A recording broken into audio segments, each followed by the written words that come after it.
খেলা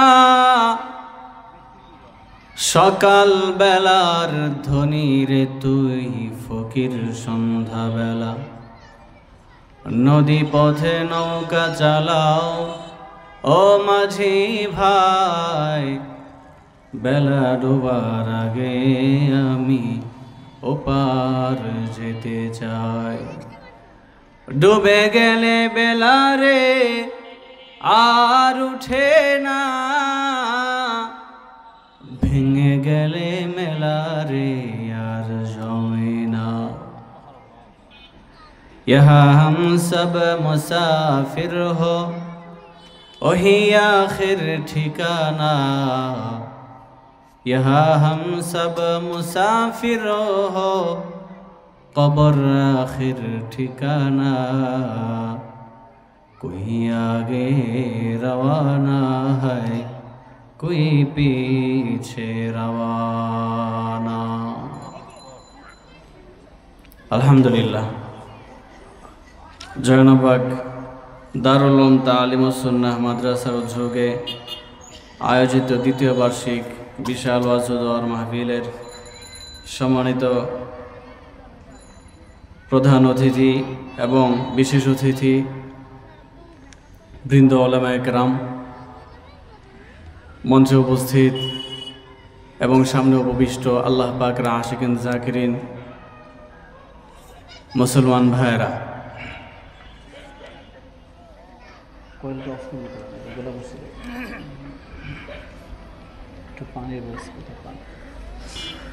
সময় খুবই অল্প এবং মাগরিবের পূর্বে জুমার দিন দোয়া কবুল হয়। আফসোসের বিষয় হলো ফুটবল খেলার, ক্রিকেট খেলার দর্শকের অভাব নেই। গান, নাটক, বিভিন্ন অনুষ্ঠানের দর্শক, অনুষ্ঠান যখনই হোক দর্শক অনেক থাকে, কিন্তু শুধু কোরআনের বেলায় আমরা মনে করি যে এখনই উপস্থিত হওয়ার সময় হয় নাই। সাহাবায়ে কেরাম কোরআনকে মর্যাদা দিতে যে ব্যবসা বাণিজ্য, ঘর বাড়ি সব ছেড়েছেন। এজন্য আল্লাহ তাআলা তাদের উপর খুশি হয়ে তাদেরকে রাদিয়াল্লাহু আনহুম, কোরআনের পরিভাষায় আল্লাহ পাক সাহাবায়ে কেরামের উপর যেই সন্তুষ্টি সেটার ভাব প্রকাশ করেছেন। সুবহানাল্লাহ।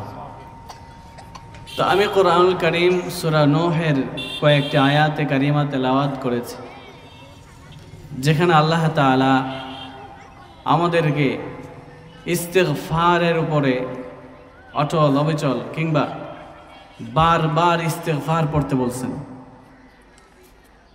কারণ আমরা তো মানুষ, আমাদের গুনাহ মানুষ হিসেবে হয়ে যাবে, ভুল হবে। এই ভুল থেকে মাফি নেওয়ার জন্যে আল্লাহ তাআলা ওষুধ দিয়ে দিছেন। রোগ হলে ডাক্তারের কাছে গেলে ডাক্তার ওষুধ দেয়। আল্লাহ সুবহানাহু ওয়া তাআলা আমাদেরকে বানানোর পূর্বেই আল্লাহ জানেন যে আমার বান্দারা গুনাহ করবে, নানা রকমের গুনাহ, নানা প্রকারের গুনাহ আমাদের দ্বারা হয়ে যাবে। কারণ সারাক্ষণ তো শয়তান আমাদের পিছনে মেহনত করছে কিভাবে আমাদেরকে দিয়ে গুনাহ করানো যায়, আল্লাহ তাআলার অবাধ্যতায় লিপ্ত করা যায়। তো এই জন্য আল্লাহ তাআলা ইস্তিগফারের মহা দৌলতের আমল দিয়ে দিছেন। যখনই গুনাহ হবে তখনই ইস্তিগফার। ইস্তিগফার হলো গুনাহ মাফের অ্যান্টিবায়োটিক। সুবহানাল্লাহ।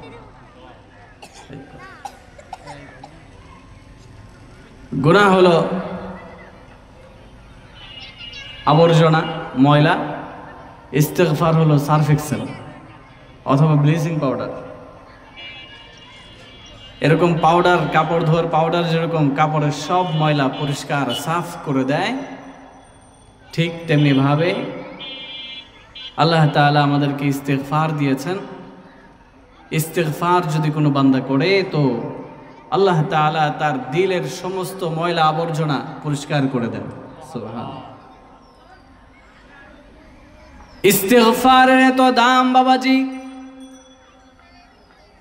পয়গম্বরে আরবি সরকারে দু আলম মুহাম্মাদুর রাসূলুল্লাহ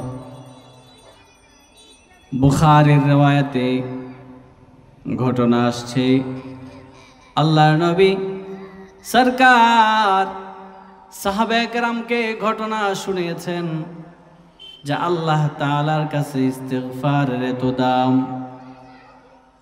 যে ইস্তিগফার বান্দা যখন আল্লাহ তাআলার কাছে ইস্তিগফার করবে, আল্লাহ তাআলা এই বান্দার উপর এত বেশি খুশি হয় যে দুনিয়া ইস্তিগফারকারীর চাইতে আর কোনো বান্দার উপর আল্লাহ তাআলা এত খুশি হন না। আল্লাহ পয়গম্বর বলেন, বনে ইসরায়েলের জামানার এক লোক ছিল যে একটা দুইটা নয় 99টা খুন করেছে। 99টা খুন করার পর মানুষের কাছে যায় জিগায়, ও ভাই বলো না আল্লাহ তাআলা কি আমাকে মাফ করবেনি? সব মানুষগুলো মিলে তাকে বলল, অমুক জায়গায় এক পাদ্রী আছে, তার কাছে যাও। তার কাছে যাওয়ার পর সে তোমাকে বাতলায় দিবে আল্লাহর পক্ষ থেকে কিভাবে তোমাকে মাফি নিতে হয়, কেমনে তোমাকে তওবা করতে হবে আল্লাহ শিখায়া দিবেন। ওই বান্দা শিখায়া দিবে, কিন্তু তার কাছে তো দ্বীন ইলম ছিল না। তার কাছে যাওয়ার পর যখন বলল আমি 99টা খুন করেছি, আমাকে কি আল্লাহ মাফ করবে? বলে না, তোমাকে আল্লাহ মাফ কেমনে করবে? একটা খুন করলেই তো আল্লাহ মাফ করে না, 99টা খুন করেছো, কিভাবে আল্লাহ তাআলা মাফ করবে?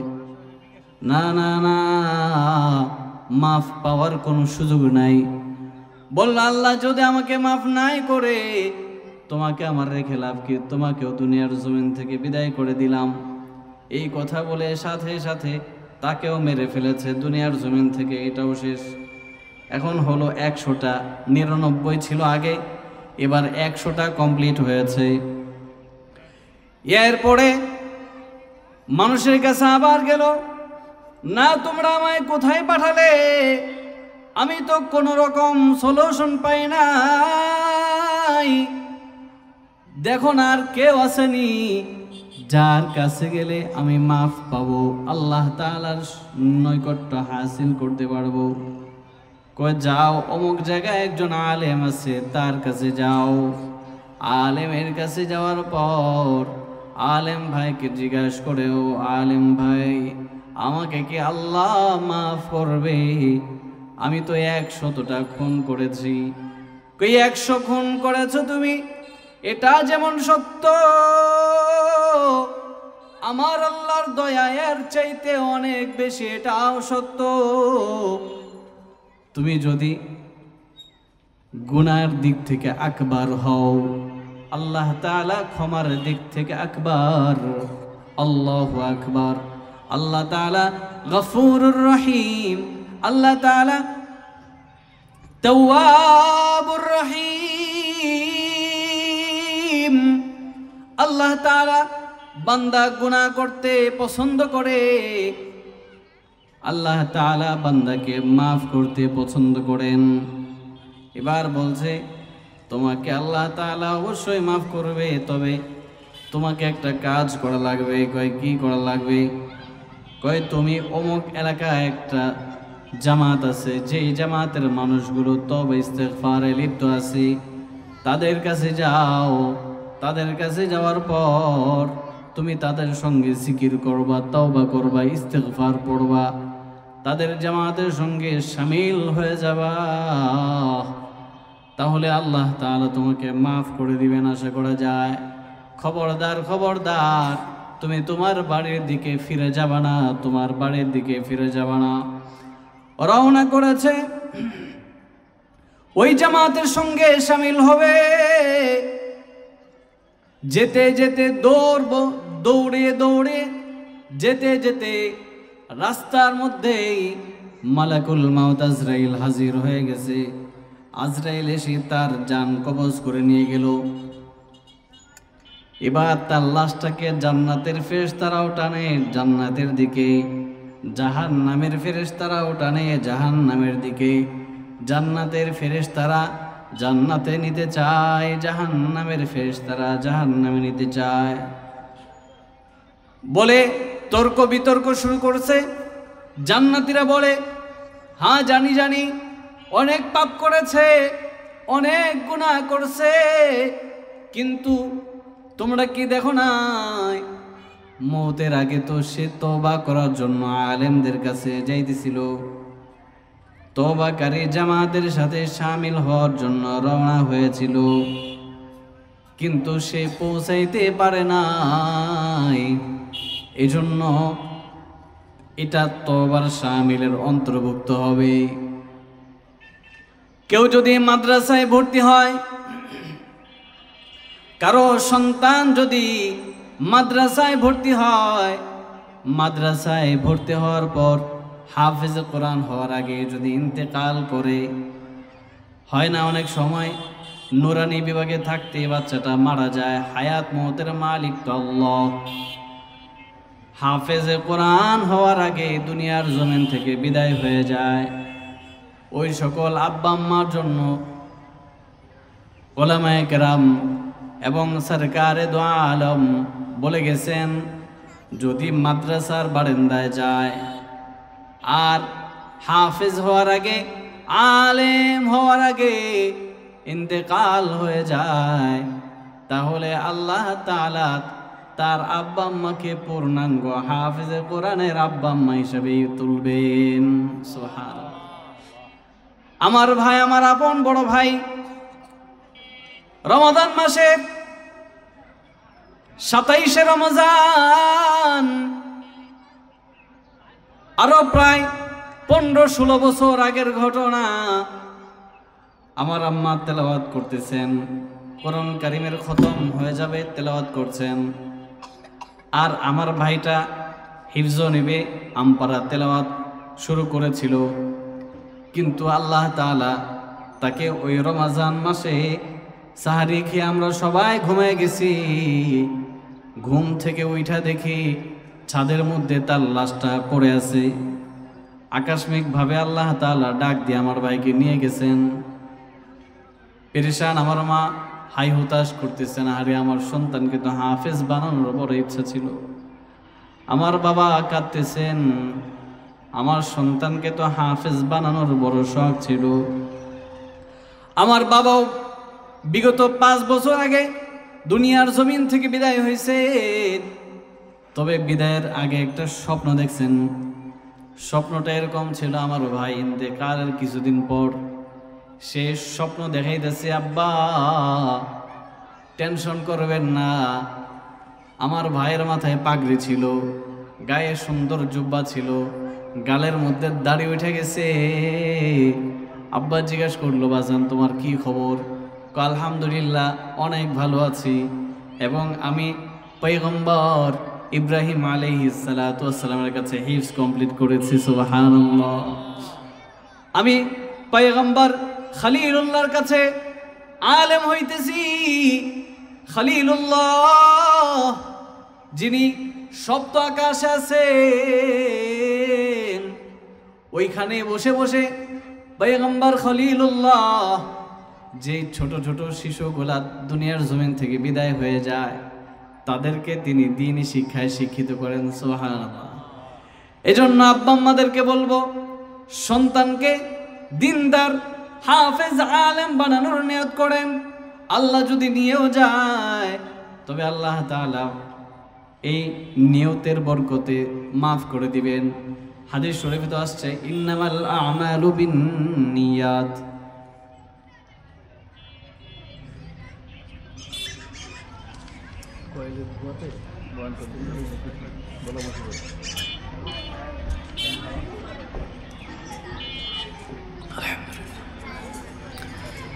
ইন্নামাল আমালু বিন্নিয়াত, নিয়তের উপরে সব কিছু নির্ভর করে। আমরা তো দাওয়াত ও তাবলীগের মেহনতি যায় এই বয়ান শুনি যে ইখলাসের সাথে নিয়ত করে কেউ যদি আল্লাহর রাস্তায় যাররা পরিমাণ দান করে তাহলে আল্লাহ তাআলা তাকে তুর পাহাড়ের পরিমাণ সওয়াব দান করেন। সুবহানাল্লাহ। আর কারোর নিয়তের মধ্যে যদি গলত থাকে, সে যদি তুর পাহাড়ের মতো দান করে তাহলে তাকে আল্লাহ তাআলা যাররা পরিমাণ সওয়াবও দেন না। এজন্য বাপ জানেরা, আম্মা জানেরা, বড় হাদিস শরীফে বড় গুরুত্ব দিয়ে নিয়তের কথা আসছে যে নিয়ত বিশুদ্ধ হওয়া খুব জরুরি। নিয়তের কারণে আল্লাহ তাআলা ওই বান্দা 100 খুন করে তওবার জন্য রওনা করেছিল, আল্লাহ তাআলার কাছে মাফ চেয়েছে, সেই জন্য জান্নাতে যেতে পারে, আল্লাহ তাআলার উপর যেন রাজি খুশি হতে পারে, আল্লাহ তার উপরে যেন রাজি হয়ে যায়, এজন্য রওনা করছিলেন। কিন্তু ভাগ্যক্রমে পথে ইন্তেকাল হয়েছে। এবার জান্নাতের ফেরেশতারাও টানে, জাহান্নামের ফেরেশতারাও টানে, দুই পাশের ফেরেশতাদের ঝগড়া শুরু হয়েছে। এরা বলে আমরাই লাশ নেব, কারণ 100 খুনের আসামি, তারে কোনোভাবেই জান্নাতে দেওয়া যাবে না। জান্নাতের ফেরেশতারা বলে আমরাই লাশ নেব, কারণ সে তওবা করার জন্য রওনা করেছিল, তার জান্নাত পাওয়া ছাড়া আর কোনো বিকল্প রাস্তা নাই। আল্লাহ রাব্বুল আলামিন এই দৃশ্য দেখিয়া আসমান থেকে একটা ফেরেশতা পাঠালেন। ফেরেশতা পাঠিয়ে বললেন, জান্নাত জাহান্নাম এদের মধ্যে ঝগড়া লেগেছে, যাও তুমি যে সমাধান করে দাও। ফেরেশতা এবার মানুষের রূপ ধারণ করে আসছে। আসার পর জান্নাতের ফেরেশতারা বলে, ভাই দেখো না, সে তো তওবা করার জন্য রওনা করছে, কিন্তু ইন্তেকাল হয়ে গেছে, অতএব তার তওবার উসিলা আল্লাহ তাআলা তাকে মাফ করেছেন, আমরা জান্নাতে নিতে চাই। জাহান্নামের ফেরেশতারা কয়, না না না, 100টা মার্ডার করছে, খুন করছে, তারে কোনোভাবেই জান্নাতে দেওয়া যাবে না, জাহান্নামে নিয়ে যাব।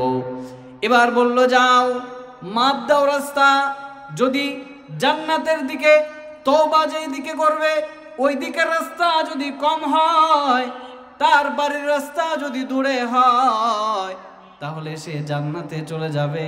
আর যদি তার বাড়ির রাস্তা কম হয়, জান্নাতের রাস্তা তওবার রাস্তা যদি বেশি হয়, তাহলে সে জাহান্নামে চলে যাবে। যাও তোমরা মাপ দাও, যদি জান্নাতে যাওয়ার রাস্তাটা কম থাকে, তওবা যেদিকে করবে সেদিকে যাওয়ার রাস্তা যদি কম থাকে, তাহলে সে জান্নাতে চলে যাবে। এবার মাপ দেওয়া শুরু করছে। মাপ দিয়ে দেখে আর একটু হলেই সে ওই তওবাকারী জামাতের সঙ্গে শামিল হয়ে যেত। অতএব এই দিকের রাস্তাটা একটু কম আছে, ওই দিকের রাস্তাটা বেশি আছে। অতএব জান্নাতের ফেরেশতারা তার লাশ নিয়ে খুশি মিছিল করতে করতে জান্নাতে চলে গেছে। সুবহানাল্লাহ। এবার আরেক বর্ণনায় আল্লাহর নবী বলেন, এটা কেমনে করে হলো? আসলে তো কেবল রওনা করেছিল, জমিন তো এই দিকেই বেশি ছিল, জমিন তো এই দিকেই কম ছিল, ওই দিকে তো অনেক পথ বাকি ছিল।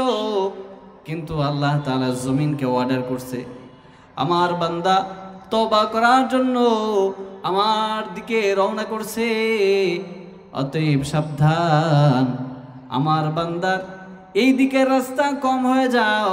ও জমিন, তোমাকে আমি অর্ডার করলাম ওই দিকের রাস্তাটা তুমি বেশি হয়ে যাও, প্রশস্ত হয়ে যাও, আর তওবাকারী জামাতের নিকটবর্তী হয়ে যাও। সুবহানাল্লাহ।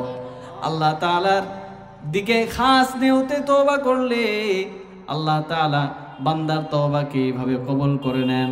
বান্দাকে মাফ করার জন্য আল্লাহ তাআলা বাহানা তালাশ করবেন।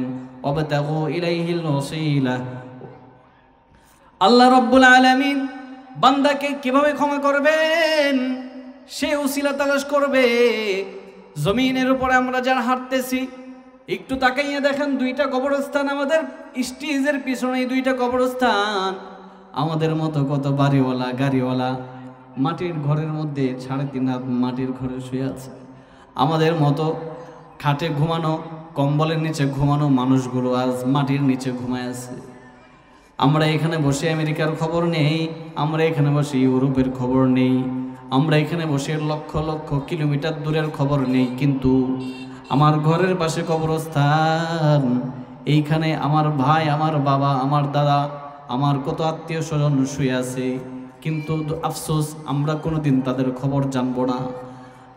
3.5 হাত নিচেই তো শুয়ে আছে, কিন্তু আমরা কোনোদিন তাদের খোঁজ খবর নিতে পারবো না। এজন্য সাবধান, কখন যাব, কবে যাব, কোন মাসে যাব, কারো জানা নাই, কারো খবর নাই। যেই কোনো সময় মালাকুল মাউত আমার সামনে হাজির হবে, মালাকুল মাউত আমার সামনে অ্যালার্মবিহীন চলে আসবে। আমার আসার ডেট একটা আছে, কিন্তু যাওয়ার কোনো ডেট নাই। আসার একটা সিরিয়াল আছে, কিন্তু যাওয়ার কোনো সিরিয়াল নাই। দাদা তার নাতির লাশটা কবরে নামাইতেছে, বাবা তার সন্তানের লাশটা কবরে নামাইতেছে, ভাই তার ছোট ভাইয়ের লাশটা কবরে নামাইতেছে। আছে না নাই? আছে। এজন্য প্রিয় হাজিরিন, সময় শেষ হয়ে গেছে, মাগরিবের পূর্বে দোয়া কবুল হয়। এখন দোয়ার ইহতিমাম করে আজানের হয়তো আর 2-1 মিনিট বাকি আছে সময়। এজন্য কথা তো বেশি বলার প্রয়োজন নাই, শুধুমাত্র এই কবরটা। দুনিয়ার ঘর সাজাইলেও তো রাত দিন শেষ হবে, না সাজাইলেও শেষ হবে। স্থায়ী বাড়িওয়ালাও নির্দিষ্ট সময় পরে কবরে যেতে হবে, ভাড়াটিয়ারও নির্দিষ্ট সময় পরে কবরে যেতে হবে। এজন্য দুনিয়াটা কারো স্থায়ী না, দুনিয়া সবারই অস্থায়ী। অনেকেই বলে আমরা এই এলাকার স্থানীয় না। স্থানীয় যদি হয় কেউ, তাহলে এই যে কবরস্থানে যারা শুয়ে আছে না, এরাই স্থানীয়। কারণ এদের কবর আর কি হবে না, নড়চড় হবে না, চলে গেছে, এটাই স্থানীয়। এজন্য কোনো বাহাদুরি নেই, কোনো অহংকার নাই, কোনো হিংসা নাই, কোনো বিদ্বেষ নাই। হাজী সাহেব, গাজী সাহেব, আলেম, ফকির, বাদশাহ, চৌধুরী, খান, তালুকদার, বংশ, যশ, খ্যাতি যাই থাকুক না কেন, পদ পদবী যত বেশি থাকুক না কেন, দিন শেষে 3.5 হাত মাটির কাফনের কাপড়, তাই না? এই তো আমাদের অবস্থা। এজন্য মৌতকে বেশি বেশি স্মরণ করা। বুজুর্গরা এটাই সবক দিয়েছেন যে ভাই, মৌতকে বেশি বেশি স্মরণ করলে আল্লাহ তাআলা আমাকে কবরের আযাবকে মাফ করে দিবেন, তার জন্য জান্নাত দান করবেন। সুবহানাল্লাহ। আল্লাহ তাআলা আমাদেরকে মৌতের প্রস্তুতি গ্রহণের তৌফিক দান করুক। কবরের সামানাগুলো অন্ধকার, কবর, বিছানা নাই, বাতি নাই, লাইট নাই, কিছুই নাই। সেখানে লাইটের ব্যবস্থা করতে হবে, বিছানার ব্যবস্থা করতে হবে। বলুন না, আমার আব্বার যে কবরে রাখলাম, আমি কি আব্বাকে একটা তোষক দিয়েছি? ক্ষমতা ছিল না একটা তোষক দেওয়ার? ছিল না? দেই নাই। আমার আব্বাকেও আমি যেভাবে নিয়েছি, আরও বড় লোক সে ওভাবে দিয়েছে, আরও গরিব সে একইভাবে তার আব্বাকে কবরে শুয়েছে। আমাদের ঘরে অনেক লাইট, এলইডি লাইট, অনেক প্রকার লাইট থাকে, কিন্তু কবরে একটা লাইট দেওয়ার ক্ষমতা কারো নাই। আমাদের ঘরে অনেক দামি দামি বিছানা থাকে, চাদর থাকে, কবরে একটা চাদর কেউ দিয়ে দিয়েছে আজও পর্যন্ত? কেউ দিয়েছে? কেউ দেয় না। এজন্য আল্লাহ তাআলা আমাদেরকে ওই ঘরের প্রস্তুতি গ্রহণের তৌফিক দান করুক। এই মাহফিলটাকে আল্লাহ কবুল করুক। যারা আলোচনা করবেন, শুনবেন, আয়োজক, অর্থদাতা, শ্রমদাতা, পরামর্শদাতা, সময় যারা দিয়ে এই মাহফিলটাকে সুন্দর করছেন, আল্লাহ তাআলা সবাইকে কবুল করুক। এই মাদ্রাসাটিকে আল্লাহ তাআলা কবুল করুক। পরিশেষে হযরত মাওলানা নুরুল আলম সাহেব হুজুর খুব ভালো মানুষ, বুজুর্গ মানুষ। আল্লাহ তাআলা হুজুরকেও কবুল আর মঞ্জুর করুক। আমিন ওয়া আখিরু দাওয়ানা আলহামদুলিল্লাহ।